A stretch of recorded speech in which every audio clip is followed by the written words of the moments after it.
ஒரு அழகான நாட்டில் அருவி ஒலிக்கும், மலைகளும், மலர் மலரும் வயல்களும் இருந்தன.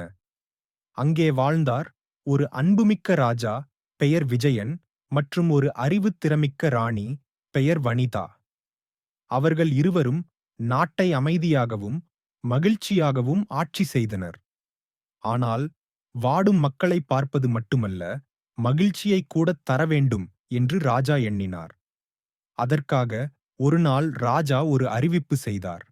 இன்று முதல் வாரம் ஒரு நாள் சிரிப்பு நாள் ஆகும். எல்லோரும் சிரிக்க வேண்டும். இதற்கு சிறந்த ஜோக்குகள் சொன்னவனுக்கு பரிசு. மக்கள் குழுக்களாக சேர்ந்து காமெடி நிகழ்ச்சிகள் நடத்தினர். ராணி வனிதா மிகவும் புத்திசாலியானவர்.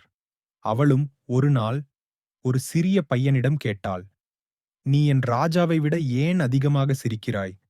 பையன் கூறினான், உங்கள் ராஜா ஒரு நாள் சிரிக்கச் சொன்னார். நீங்கள் தினமும் சிரிக்கச் செய்கிறீர்கள். அந்த வாரம் பரிசு அந்தப் பையனுக்கே கிடைத்தது. ராஜா சிரித்தார். அன்பும் அறிவும் சேர்ந்து வந்தால் மகிழ்ச்சி தானாக மலரும். ராணி மென்று சிரித்து கூறினாள், நமது ஆட்சி சிரிப்பிலும் வளர்கிறது. அந்த நாடு ஒரு சிரிப்பு ராஜ்யமாக உலகம் முழுக்க பிரபலமானது.